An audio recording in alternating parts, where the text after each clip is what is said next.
Assalamu alaikum, peace be upon you all. This is your host, Amina Ahmed, and you're watching Muslim Network TV. Welcome back to another episode of NextGen. NextGen is a platform that seeks to amplify the voices of young people, particularly young people who aren't given a platform by mainstream media. Young minorities, young people of color, young immigrants, young Muslims, these type of young people who are making some changes in our world. You're watching us on Galaxy 19 satellite, MuslimNetwork.tv, Amazon Fire TV, Roku, and soon on Apple TV as well. Now, today our discussion is about a man who has been in prison for 20 years. That's 2 decades for a crime that he hasn't committed. In today's discussion, we'll be going into the realities of racial injustice in this country and the systematic issues that come along with it. And in order to discuss that, we have with us a young community organizer and activist Wasik Javed, on stage known as Wise IQ. He's a spoken word artist, community organizer who's passionate about increasing Muslim involvement in the public scene and civic engagement. He has previously organized protest campaigns and educational events across numerous social issues. Wasik is a former member of the Mayor's Commission Against Gun Violence and senator at the Student Government Association at his college.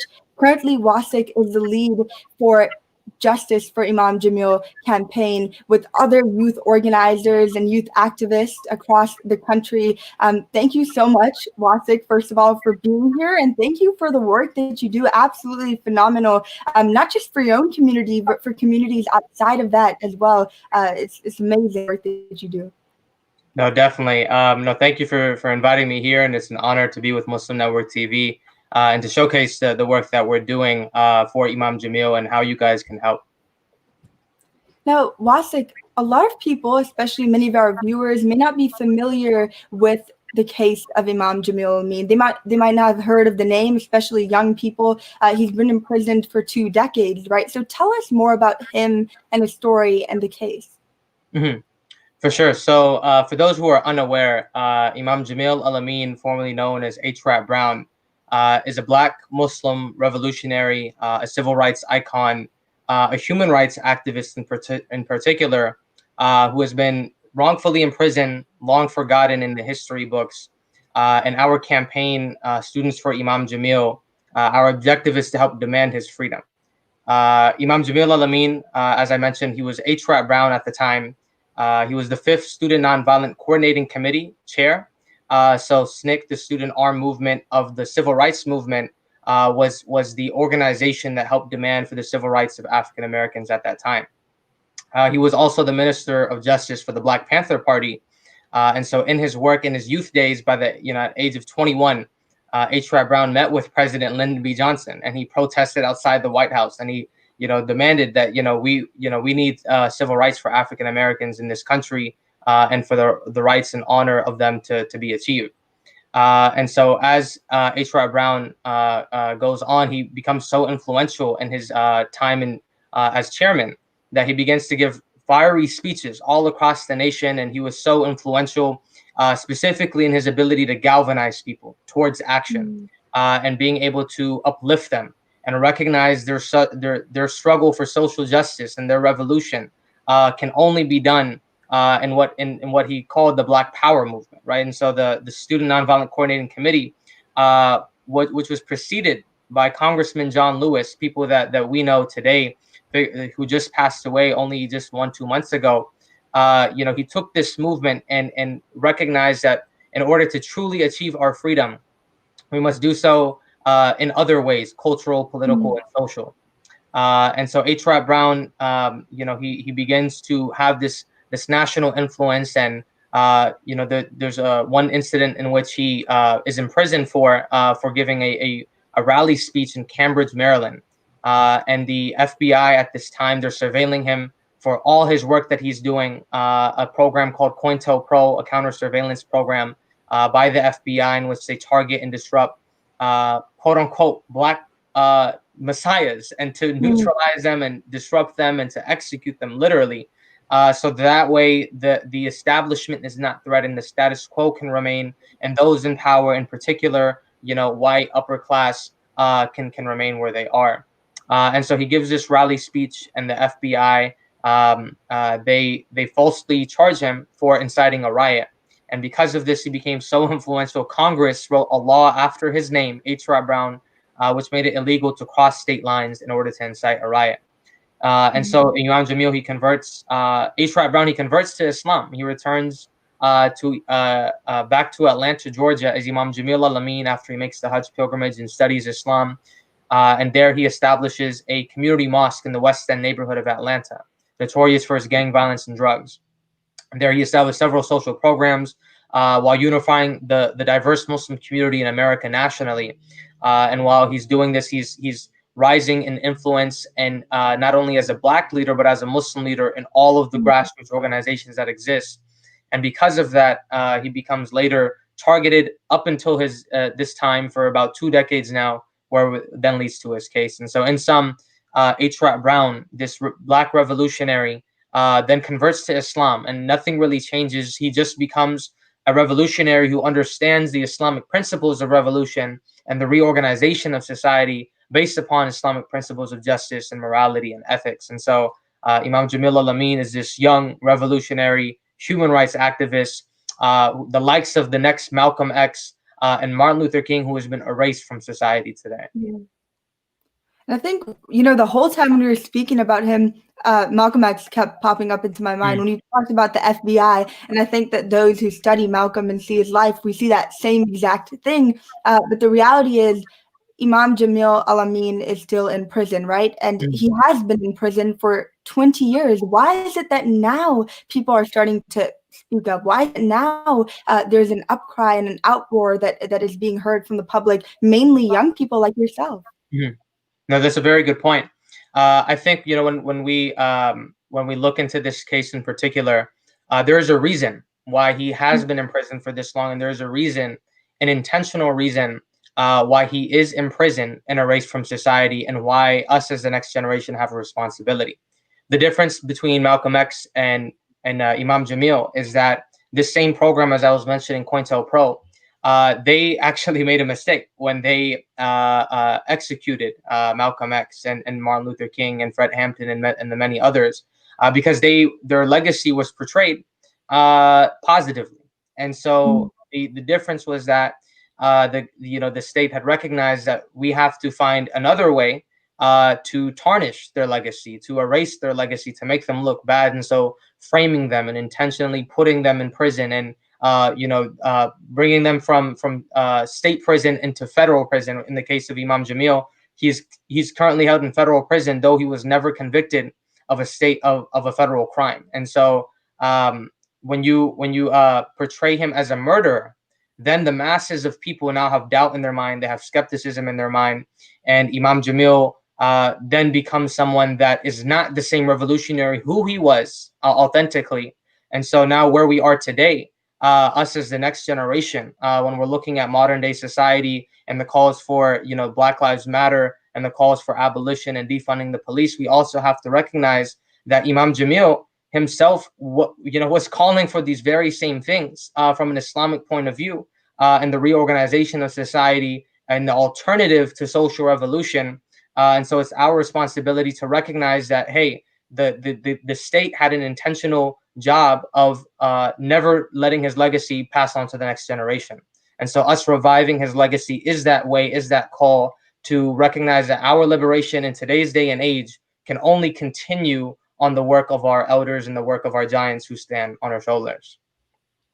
Yeah, it is the guidance of the elder generation as well as the passion combined with the younger generation that actually causes change in our world today. Definitely. But Wasik, right, with the case of Imam Jamil Al-Amin, what does this tell us about racial injustice in our country? With the Black Lives Matter movement, you mentioned that, we're seeing people standing up, raising their voices, but how does this connect back to this case?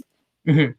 No, for sure. Imam Jamil, I would say, is a exemplification, one of the greatest exemplifications of injustice, of racial injustice, for the government to particularly target a black Muslim revolutionary. Not an average layman, not your average person who's on the street who's protesting, but an intellectual, a leader, a unifier, an organizer, an activist. All these titles of who Imam Jamil was. He is someone that, through God-given gifts, was doing the work that would be a total, if he were to continue and if he were to still be out in the streets with us, the likes of history as we know it today, and the likes of what we conceive of the criminal justice system, and what we conceive of minority communities and underserved areas, and what we conceive of all these oppressive systems that exist, from education to healthcare and so on and so on.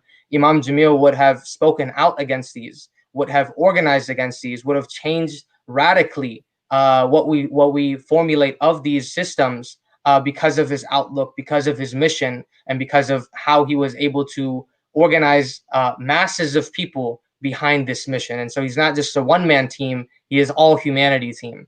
And his ability to change the civil rights movement into the human rights movement, and then call for the liberation of all oppressed people globally, such as the Palestinians, such as the Bosnians who were going through a genocide, was that powerful. And so, to your question, Imam Jamil, Imam Jamil is this person that because of his revolutionary character, he is targeted, he is falsely imprisoned, and is there for a reason.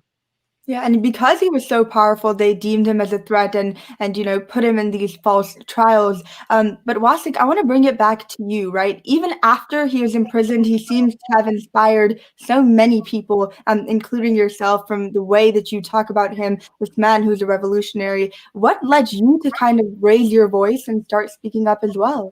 Mhm. Yeah, no, for me personally, when I first heard of Imam Jamil, the first question I thought in my mind was, why haven't I learned about this man before? Why haven't I read Mhm. about him in history? For me, when we follow the example of people like Malcolm X, as we were mentioning, the likes of, people who are can take Islam and convey it to the masses in a way which is articulate, in a way which is empathetic, in a way which impacts the heart. People like Muhammad Ali, Malcolm X, and so many trailblazers in our history. That is the work that we have a responsibility for in the next generation, as we're going up in our society today. How are we going to represent Islam? How are we going to achieve dawah and the mission and the call of one God, to then convey justice, to convey a revolution, to convey and uplift all oppressed and liberated people, because that is, at the end of the day, the core of our religion and the core of what all these trailblazers understood. And they were able to do that in such a level of and magnitude, which impacted so many people. And so for me personally, why I'm here and why I have my heart and mind behind this cause and the freedom of Imam Jamil is to continue his work, to take that torch and use that for our generation and the society all around us. Hopefully, we can continue to do that and inspire others to get involved. Right after our short break, we'll continue speaking on Imam Jamil Amin and the work that is being done to gain justice and freedom for him. You're watching us on Galaxy 19 satellite, MuslimNetwork.tv, Amazon Fire TV, Roku, and soon on Apple TV as well. We'll be right back.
Welcome back to NextGen. I'm here with Wasik Javed, a young activist and community organizer. And Wasik, you told us about the story of Imam Jamil Amin, this revolutionary.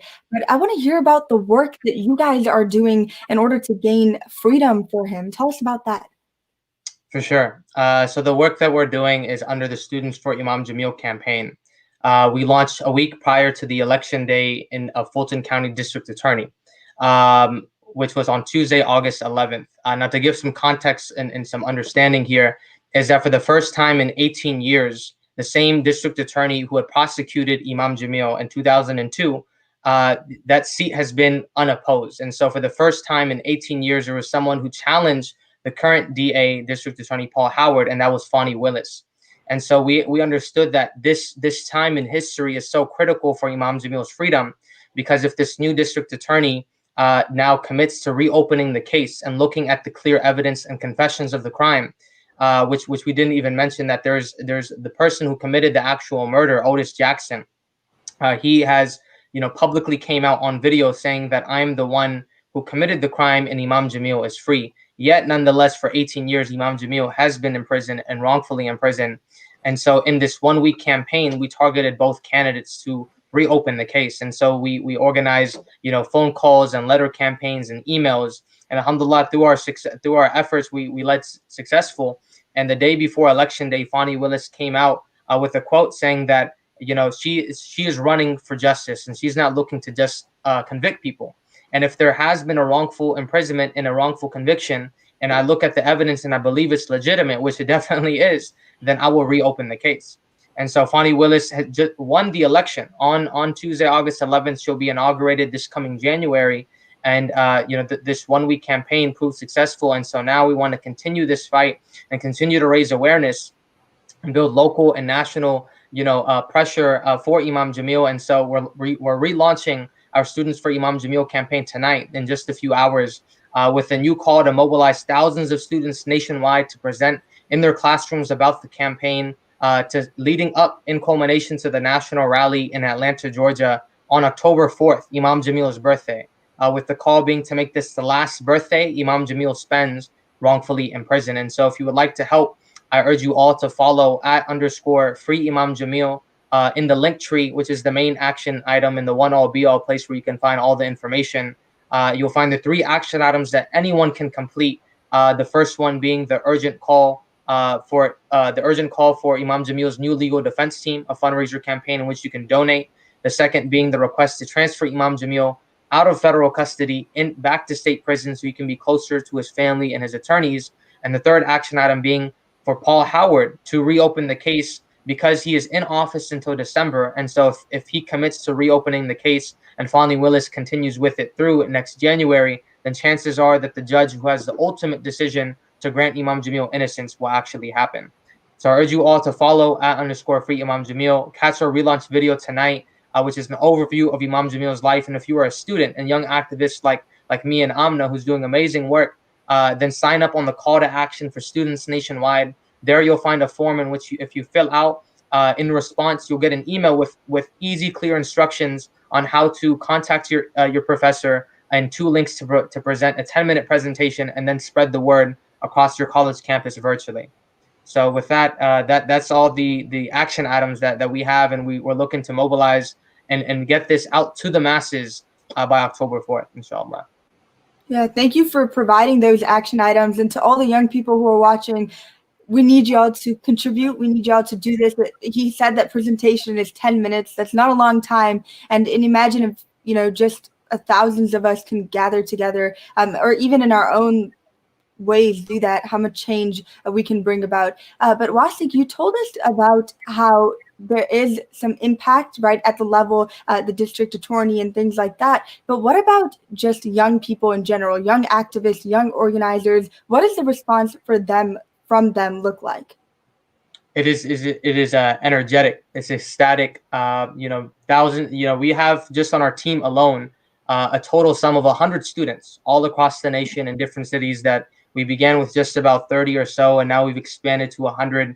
And in that first week, we organized virtual letter campaigns, and the attendees, a majority of them were students, were young people. when they recognize our campaign as Students for Imam Jamil, that this is led by youth organizers. In ways we're following the exact work that Imam Jamil did himself when he was HRAP Brown in the Student Nonviolent Coordinating Committee. And, he was 21 years old and met the president. It makes us think, what are we doing for the cause? What are we doing for the fight for social justice and social revolution? And so, many people, students all across the nation, are so energized and touched by Imam Jamil's story. And I think it goes to show who Imam Jamil was and how he was so broad in his fight for human rights for all people, and that way he can touch every single person, regardless of what color skin you are. We're not African American. We're not from that community. So why am I still fighting for him? But Imam Jamil exemplified this, through his understanding of Islam being a religion for all people and unifying people through that lens. And you have done such a great job providing those action items, and I trust that those who are watching will follow through with that. But what is your message to young people who hope to educate themselves further, who hope to get involved, but do feel a bit hesitant? And you can probably relate to this. I encounter a lot of young people who want to get involved. They just don't know where to get started. They just don't have that confidence. So I want to hear your message to them. For sure. It doesn't take, you don't necessarily need a title to be a quote unquote leader or an activist. Deep down, each and every single one of us have a responsibility, regardless of what faith you share, to care for the humanity of all people. And so if this case is someone who is wrongfully imprisoned, so if he was or was not Imam Jamil, we all have a responsibility to stand for injustice. So deep down at the core of our hearts, we have to recognize that, hey, if I was wrongfully imprisoned, imagine, just think empathetically. Imagine if you were framed for a murder and you were wrongfully imprisoned and you were put in solitary confinement for 11 years, for 23 hours in a day. How would you feel knowing that the person who committed the crime confessed to it publicly? And even if, when you do bring Imam Jamil's status to this, that someone who was out in the streets that the masses of people knew about, that you can learn about, and now he is, put behind bars, what are you going to do to it? And so we're in a time where history is always being written. So it's a matter of if we want to be part of that history or we want to remain neglectful of it. And the same question that you would ask me is, a sentiment that many youth share. But it's our job, whether we like it or not, to be active. And you don't need to be portray yourself as an activist or anything like that, but to have the genuine qualities of just being sincere, being selfless, being someone that is there for other people and can speak out whenever there is a wrong in society. And so all young people, there's very simple ways we can all get involved, and it starts with those small, low-hanging fruit. And when we're able to accomplish that, we recognize that there's so much more for the potential that we have in ourselves to be advocates of justice. I think you put it very poetically, like a lot of what you said in your message to young people. I can definitely tell that you are a spoken word artist, and I encourage all of you to go check that out as well. Absolutely phenomenal. Thank you so much for being here on our show and for giving your message of solidarity for Imam Jamil Amin and for encouraging young people to get involved. No, thank you. It's an honor to be here. It's an honor to share this platform and to be a voice for all young people and for the work that you do here on Muslim Network as well.